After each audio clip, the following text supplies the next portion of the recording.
Assalamualaikum warahmatullahi wabarakatuh. Kepada yang terhormat Bapak Idrus Alghifari MH. Perkenalkan, di sini saya Lisa Amelia, NPM 21210100092. Di sini saya akan menjelaskan materi dari Hukum Perdata Internasional. Yang pertama mengenai pengertian dan ruang lingkup Hukum Perdata Internasional.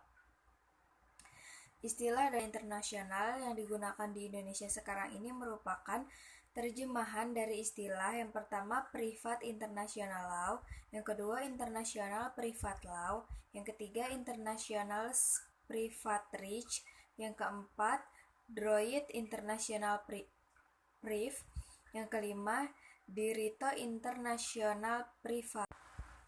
Kemudian Profesor Mokhtar Kusumaatmadja berpendapat bahwa hukum perdata internasional ialah keseluruhan kaidah dan asas hukum yang mengatur hubungan perdata yang melintasi batas negara. Sedangkan Profesor Sunaryati Hartono berpandangan bahwa hukum perdata internasional mengatur setiap peristiwa atau hubungan hukum yang mengandung unsur asing, baik di bidang hukum publik maupun hukum privat. Jadi yang internasional itu adalah hubungan-hubungannya, sedangkan kaidah HPI adalah hukum perdata internasional. Dengan demikian, masing-masing negara yang ada di dunia ini memiliki HPI tersendiri, sehingga akan dikenal HPI Indonesia, HPI Jerman, HPI Inggris, HPI Belanda, dan sebagainya. Sumber dan subjek hukum perdata internasional. Yang pertama, subjek hukum perdata internasional. Diterangkan Mokhtar Kusumaatmadja, subjek hukum internasional adalah segala sesuatu yang menurut hukum dapat memiliki hak dan kewajiban, serta memiliki kewenangan untuk melakukan hubungan hukum dan bertindak menurut ketentuan hukum internasional yang berlaku. Subjek hukum internasional ada 6, yakni negara, organisasi internasional, Palang Merah Internasional, Tahta Suci Vatikan, pemberontak, dan individu. Yang kedua, sumber hukum perdata internasional. Sumber HPI sama dengan sumber hukum nasional karena dia merupakan bagian dari sumber hukum nasional. Sumber hukum perdata internasional yang pertama, Undang-Undang Nasional dan Kebiasaan Nasional. Yang kedua, Traktat dan Kebiasaan Internasional. Yang ketiga, Jurisprudensi internasional maupun nasional. Yang keempat, Doktrin internasional maupun nasional. Masalah-masalah pokok hukum perdata internasional. Yang pertama, menurut Sunarti Hartono, HPI hendak mencari jawaban terhadap 3 masalah pokok yang menyangkut peristiwa hukum yang ada unsur asing, yaitu 1. Hakim mana yang berwenang, 2. Hukum mana yang berlaku, yang ketiga dan bila mana, serta sampai di mana hakim nasional harus memperhatikan putusan hakim asing. Yang kedua, menurut Bayu Seto, pokok HPI itu meliputi yang pertama, hakim atau pengadilan manakah yang berwenang menyelesaikan, yang kedua, hukum manakah yang harus diberlakukan untuk mengatur atau menyelesaikan persoalan-persoalan hukum yang mengandung unsur asing, yang ketiga, bila mana atau sejauh mana suatu pengadilan. Selanjutnya menurut David, bahwa permasalahan utama HPI adalah kewenangan pengadilan yang mengadili perkara tersebut, yang kedua, hukum yang harus diberlakukan dalam suatu perkara yang mengandung elemen asing, yang ketiga, pengakuan dan pelaksanaan putusan pengadilan asing. Ruang lingkup hukum perdata internasional. Sudargo Gautama menyatakan adanya berbagai pendapat atau pandangan, yaitu HPI sama dengan reach to passing reach, yang kedua, HPI sama dengan choice of law dan choice of jurisdiction, yang ketiga, HPI sama dengan choice of law ditambah choice of jurisdiction dan conditional des et ranger. Yang keempat, HPI sama dengan choice of law ditambah dengan choice of jurisdiction, condition des extranjers, dan nationalities. Selanjutnya yaitu titik pertalian sebagai penentu persoalan HPI. Istilah dan pengertian. Titik pertalian atau titik taut dalam HPI biasa disebut juga dengan istilah aanknopingspunten, Belanda, connection factors, atau point of contact, Inggris. Titik taut atau titik pertalian adalah hal-hal atau keadaan yang menyebabkan berlakunya suatu stelsel hukum. Titik pertautan dapat didefinisikan sebagai fakta-fakta di dalam kumpulan fakta perkara HPI yang menunjukkan pertautan antara perkara itu dengan suatu tempat atau negara tertentu, dan karena itu menciptakan relevansi antara perkara yang bersangkutan dengan sistem hukum dari tempat itu. Macam-macam titik pertalian. Yang pertama, titik pertalian primer. Titik pertalian primer adalah faktor-faktor atau keadaan-keadaan atau sekumpulan fakta yang melahirkan atau menciptakan hubungan HPI. Yang kedua, titik pertalian sekunder. Titik pertalian sekunder adalah faktor-faktor atau sekumpulan fakta yang menentukan hukum mana yang harus digunakan atau berlaku dalam suatu hubungan HPI. Selanjutnya, faktor-faktor yang termasuk ke dalam titik pertautan primer yaitu yang satu, kewarganegaraan, yang kedua, bendera kapal atau pesawat udara, yang ketiga, domisili atau persoalan domisili, yang keempat, tempat kediaman atau persoalan tempat di kediaman seseorang, yang kelima, tempat kedudukan badan hukum atau badan hukum sebagai subjek hukum, yang keenam, pilihan hukum internasional. Untuk menjelaskan apa yang dimaksud dengan pilihan itu pilihan hukum internasional yang termasuk ke dalam titik pertautan sekunder yaitu yang pertama, tempat terletak benda atau lex situs atau lex recitae. Letaknya suatu benda merupakan titik taut yang menentukan hukum yang harus diberlakukan. Kedua, tempat dilangsungkannya perbuatan hukum lex loci actus, yaitu tempat di mana perbuatan hukum dilangsungkan atau perjanjian dibuat merupakan faktor yang menentukan akan hukum yang harus diberlakukan. Yang ketiga, tempat dilangsungkannya atau diresmikannya perkawinan lex loci celebration as lex loci celebration. Yang keempat, tempat ditandatangani kontrak lex loci contractus. Menurut teori lex loci contractus ini, hukum yang berlaku adalah hukum dari tempat di mana kontrak itu dibuat.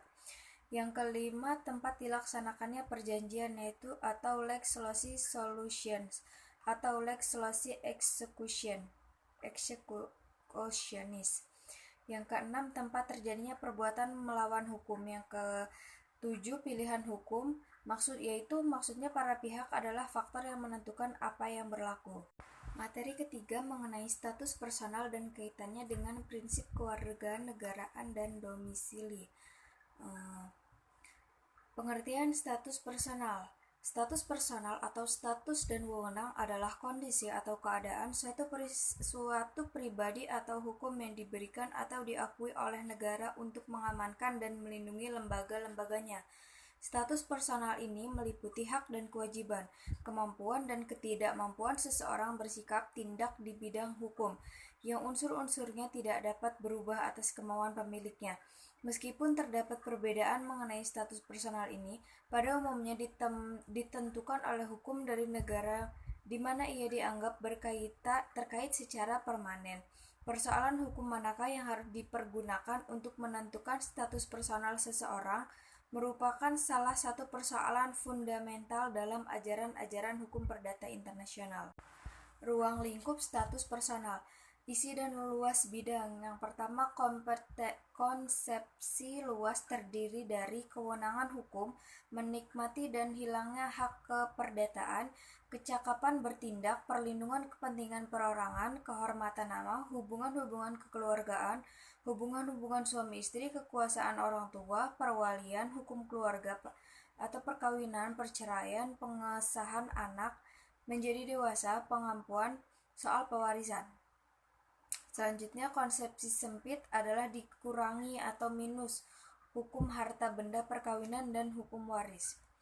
Cara-cara menentukan status personal. Yang pertama, dalam menentukan status personal, seseorang di dunia terbagi menjadi dua aliran. Yang pertama, aliran menganut prinsip nasionalitas atau prinsip kewarganegaraan, sedangkan aliran kedua menganut prinsip domisili atau prinsip teritori. Menurut prinsip nasionalitas atau status personal, orang ditentukan berdasarkan nasionalitas atau kewarganegaraan orang tersebut. Menurut prinsip domisili, status personal orang ditentukan berdasarkan prinsip hukum domisili seseorang. Selanjutnya, masing-masing aliran mempunyai pembela-pembelanya dan alasan tertentu. Kesatuan pendapat antara kedua aliran ini tidak dapat diharapkan akan tercapai. Seringkali kepentingan-kepentingan sendiri dari negara-negara masing-masing memegang peranan untuk menentukan sistem yang dipilih. Yang pertama, asas nasional kewarganegaraan. Ada dua asas utama yang dapat digunakan untuk menentukan kewarganegaraan seseorang. Yang pertama, asas ius soli atau tempat kelahiran, yaitu nasionalitas seseorang ditentukan berdasarkan tempat kelahirannya. Yang kedua, asas ius sanguinis atau keturunan, yaitu nasionalitas seseorang ditentukan berdasarkan keturunannya. Selanjutnya, domisili. Pengertian dan pengaturan hukum mengenai domisili yang berlaku di berbagai negara tidaklah sama, namun demikian dalam konsep domisili yang dikenal di mana-mana ada satu corak utama dalam konsep domisili, yaitu yang dimaksud dengan domisili adalah negara atau tempat menetapnya yang menurut hukum dianggap sebagai pusat kehidupan seseorang. Persoalannya adalah apakah yang digunakan untuk menentukan tempat manakah yang menjadi pusat kediaman itu. Ini ditentukan di berbagai sistem hukum, mempunyai cara yang berbeda-beda. Bisa juga dikatakan bahwa domisili adalah tempat di mana hukum tiap waktu bisa dicapai untuk pelaksanaan hak dan kewajibannya, sekalipun secara nyata mungkin yang bersangkutan tidak berada di tempat itu. Materi keempat yaitu kualifikasi hukum perdata internasional. Pengertian dan istilah kualifikasi. Dalam hukum perdata internasional, kualifikasi adalah suatu kewajiban untuk memilih salah satu sistem hukum yang relevan dengan kasus yang dihadapi. Dalam hukum perdata internasional, masalah kualifikasi yang merupakan masalah ini ditandatangani secara khusus karena dalam perkara HPI, orang selalu berurusan dengan kemungkinan berlakunya lebih dari satu sistem atau aturan hukum dari dua negara atau lebih yang berbeda untuk mengatur sekumpulan fakta tertentu, dan masalah kualifikasi merupakan salah satu masalah yang penting karena dalam suatu perkara HPI selalu terjadi kemungkinan pemberlakuan lebih dari satu sistem hukum yang mengatur sekumpulan fakta tertentu. Macam-macam kualifikasi. Yang pertama, kualifikasi fakta atau classification of fact. Proses klasifikasi yang dilakukan terhadap sekumpulan fakta yang dihadapi dalam sebuah peristiwa hukum untuk ditetapkan menjadi satu atau lebih peristiwa atau masalah hukum sesuai dengan sistem klasifikasi kaidah-kaidah hukum yang berlaku di dalam suatu sistem hukum tertentu. Yang kedua, kualifikasi hukum, classification of law. Penetapan tentang penggolongan atau pembagian seluruh kaidah hukum di dalam suatu sistem hukum ke dalam pembidangan, pengelompokan atau kategori hukum tertentu. Teori-teori kualifikasi. Yang pertama, teori kualifikasi lex fori. Menurut hakim, hukum material dari sang hakim adalah yang harus dipergunakan dalam kualifikasi ini. Yang ketiga, teori kualifikasi bertahap. Adanya keberatan terhadap teori lex causae menyebabkan munculnya teori kualifikasi berikutnya, yaitu teori kualifikasi bertahap. Alasan keberatan tersebut terletak pada ketidaksetujuan bahwa tidak mungkin kualifikasi dilakukan dengan lex causae, penggunaan hukum yang seharusnya berlaku, karena sesungguhnya hukum yang hendak diberlakukan itulah yang justru masih perlu ditentukan dengan bantuan proses kualifikasi. Yang keempat, teori kualifikasi otonom. Kualifikasi otonom pada dasarnya menggunakan metode perbandingan hukum yang membangun sistem kualifikasi yang berlaku secara universal. Selanjutnya, kualifikasi hukum perdata internasional. Yang pertama, kualifikasi HPI status personal perkawinan. Menentukan status personil. Satu, asas personalitas atau kewarganegaraan. Yang kedua, asas teritorialitas. Yang kedua, kualifikasi HPI hukum benda. Yang ketiga, kualifikasi HPI perbuatan melawan hukum atau PMH. Yang keempat, dapat ditarik unsur-unsur perbuatan melawan hukum seperti adanya suatu perbuatan tersebut melawan hukum, adanya kesalahan dari pihak pelaku, adanya kerugian bagi korban, dan adanya hubungan kausal antara perbuatan dengan kerugian. Materi selanjutnya mengenai renvoi atau penunjukan kembali. Definisi dari konsep renvoi dalam hukum perdata internasional. Sesungguhnya merupakan penyimpangan terhadap suatu alur pikir dalam HPI yang selalu diarahkan untuk menetapkan sistem hukum yang diberlakukan atau lex causa.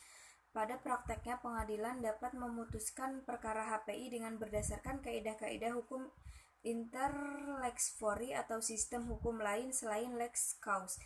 Apabila diyakini mampu memberikan putusan yang lebih baik dan adil, secara umum renvoi adalah penunjukan kembali atau penunjukan lebih lanjut oleh kaidah-kaidah HPI dari suatu sistem hukum asing yang ditunjuk oleh kaidah HPI lex fori. 2. Hubungan dengan masalah kualifikasi. Di dalam hukum internasional, kualifikasi merupakan sebuah proses berpikir yang logis guna menempatkan konsepsi asas-asas dan kaidah-kaidah hukum ke dalam sistem hukum yang berlaku. Selanjutnya, macam-macam kualifikasi di dalam HPI. Kualifikasi yang pertama, kualifikasi fakta. Kualifikasi yang dimaksudkan terhadap sekumpulan fakta dalam suatu peristiwa hukum untuk ditetapkannya menjadi satu atau lebih peristiwa hukum berdasarkan kategori hukum dan kaidah-kaidah hukum dan sistem hukum yang dianggap seharusnya berlaku. Selanjutnya, kualifikasi hukum, classification of law. Kualifikasi hukum adalah penggolongan pembagian seluruh kaidah hukum ke dalam pengelolaan atau pembidangan kategori hukum tertentu yang telah ditetapkan sebelumnya. Yang ketiga, kualifikasi bertahap. Teori ini bertitik tolak dari keberatan-keberatan terhadap teori kualifikasi lex cause. Kualifikasi tidak mungkin dilakukan berdasarkan lex cause saja, sebab sistem hukum apa atau mana yang hendak ditetapkan sebagai lex cause harus ditetapkan terlebih dahulu. Hal ini hanya dapat dilakukan melalui proses kualifikasi pula, dengan dibantu titik-titik taut, karena itu menentukan lex cause. Mau tidak mau, kualifikasi harus dilakukan berdasarkan lex fori terlebih dahulu. Selanjutnya, materi ke-6 mengenai ketertiban umum dan hak-hak yang diperoleh. Pengertian ketertiban umum. Beberapa persoalan pokok HPI antara lain persoalan keterlibatan umum dan persoalan hak-hak yang diperoleh, yang berkaitan dengan pertanyaan sejauh mana suatu forum harus mengakui sistem atau kaidah hukum yang asing atau hak-hak dan kewajiban-kewajiban hukum asing. Artinya, kedua persoalan ini dapat dianggap sebagai pendekatan yang berbeda terhadap persoalan yang sama dengan HPI, yaitu persoalan sejauh mana suatu pengadilan berkewajiban untuk memperhatikan, menaati, dan mengakui keberlakuan hukum asing sebagai akibat dari adanya unsur asing dalam suatu perkara. Selanjutnya, ruang lingkup ketertiban umum adalah segala bentuk kegiatan atau perbuatan yang berhubungan dengan ketentraman dan ketertiban umum yang dapat meliputi aspek. Yang pertama, tertib pemerintah. Segala tindakan dan urusan masyarakat yang berhubungan dengan kepemerintahan, di mana jika segala ketertiban tidak dilaksanakan, maka akan sulit pemerintah dalam menjalankan administrasi dan perizinan di suatu negara. Yang kedua, adapun yang menjadi ruang lingkup tertib pemerintah mengatur tentang tertib kependudukan, administrasi dan warga negara, tertib K3 umum, tertib lingkungan, tertib sosial, pencegahan dan pemberantasan hal menyimpang, dan perlindungan masyarakat. Fungsi ketertiban umum. Secara tradisional, doktrin HPI membedakan dua fungsi lembaga open order.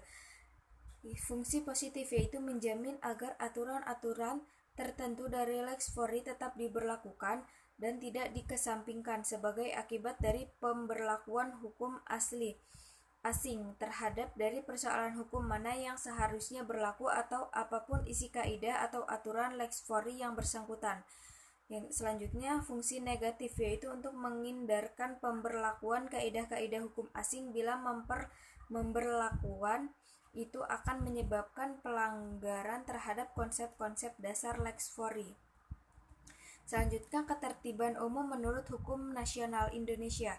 Asas ketertiban umum merupakan salah satu asas yang harus diperhatikan dan sangat penting khususnya dalam ruang lingkup hukum perdata internasional. Materi ke-7 yaitu tentang penyelundupan hukum. Pengertian dan penyelundupan hukum.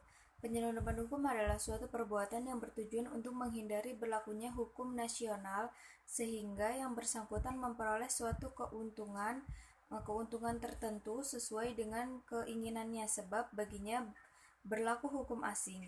Akan tetapi, di pihak yang lain, khususnya apabila dilihat dari kacamata hakim yang menangani atau menyelesaikan kasus yang berhubungan dengan lembaga atau perbuatan hukum ini, penyelundupan hukum justru mengakibatkan berlakunya hukum nasional dan menyatakan tidak berlakunya hukum asing yang diselundupkan.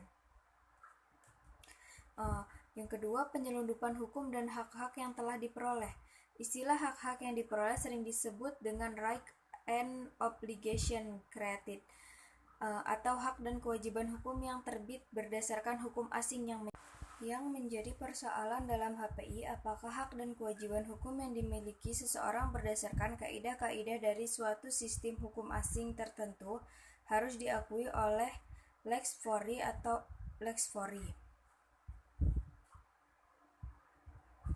Contoh penyelundupan hukum dalam beberapa diktat atau buku hukum perdata internasional terdapat beberapa contoh tentang penyelundupan hukum yang telah menjadi bahan kajian dari para pakar hukum perdata internasional seperti perkawinan. Seringkali dalam praktek persoalan penyelundupan hukum ini dicontohkan melalui perkawinan, misalnya para pihak menggunakan berbagai cara penyelundupan hukum untuk melangsungkan perkawinan. Apabila tidak memakai cara-cara tersebut, maka mereka tidak akan mungkin dapat melangsungkan perkawinan menurut hukum nasional mereka. Yang kedua, selain pada kasus-kasus perkawinan, dalam kasus perceraian juga sering terjadi penyelundupan hukum. Yang ketiga, kasus-kasus lainnya, istilah penyelundupan hukum atau wetsonduitin dapat juga diartikan bahwa suatu perbuatan yang dilakukan di suatu negara asing dan diakui sah di negara asing itu akan dapat dibatalkan oleh negara forum atau tidak diakui oleh forum bila perbuatan itu dilaksanakan di negara asing yang bersangkutan dengan tujuan untuk menghindarkan diri dari aturan-aturan lex fori yang melarang perbuatan semacam itu dilaksanakan di wilayah forum. Yang keempat, perseroan terbatas yang didirikan di luar negeri. Di beberapa negara, beberapa fasilitas diberikan untuk pendirian perusahaan dengan hanya membayar pajak yang sangat sedikit dan dibebaskan terhadap kewajiban-kewajiban lainnya. Untuk mengelakkan pajak-pajak, seringkali orang atau pengusaha mendirikan badan hukum di negara-negara tersebut, sedangkan pusat-pusat kegiatan perdagangannya adalah di negara lain. Saat ini terkenal negara-negara seperti British Virgin Islands, Panama, dan lainnya. Yang kelima, menyeberang situ beberapa praktek tentang seorang Perancis yang bertempat tinggal di Evian-les-Bains di bagian di tepi Prancis. Dari situ Jenewa hendak membuat perjanjian untuk memberikan hadiah karena menurut hukum Prancis untuk perbuatan hukum ini diperlukan suatu akte notaris yang memakan biaya. Yang terakhir, materi ke-8 yaitu mengenai persoalan pendahuluan hukum perdata internasional. Yang pertama tentang Vorfrage. Persoalan pendahuluan atau Vorfrage merupakan permasalahan hukum dalam sebuah perkara yang harus dipecahkan terlebih dahulu sebelum adanya putusan akhir, seperti persoalan yang menyangkut perkawinan dan HPI mengenai warisan. Vorfrage muncul lebih dari satu peristiwa, seperti contohnya, yang pertama menentukan sah atau tidaknya kedudukan ahli waris, yang kedua menentukan sah atau tidaknya perkawinan kedua orang tua anak tersebut, yang ketiga apabila salah satu dari orang tua anak itu sebelumnya pernah menikah, maka perlu menentukan sah atau tidaknya perceraian dari pernikahan terdahulu. Beberapa persyaratan Vorfrage. Yang pertama, main issue. Perkara yang dihadapi merupakan masalah HPI yang sesuai dengan kaidah dan tunduk pada hukum asing. Yang kedua, subsidiary issue. Dalam perkara yang sama harus mengandung unsur asing yang dapat timbul sebagai masalah HPI. Yang ketiga, lex cause. Kaidah HPI untuk menentukan lex cause bagi subsidiary issue akan memperoleh kesimpulan yang berbeda dari main issue. Cara penyelesaiannya ada 3, yaitu observation, repetition, based by case approach. Kesimpulannya, persoalan pendahuluan lahir jika putusan hukum bergantung pada ketentuan sah dan tidaknya suatu hubungan atau persoalan hukum lainnya. Persoalan pendahuluan harus dipecahkan terlebih dahulu sebelum adanya putusan akhir. Sekian pemaparan materi yang dapat saya jelaskan, lebih kurangnya saya mohon maaf. Wabillahi taufiq wal hidayah. Wassalamualaikum warahmatullahi wabarakatuh.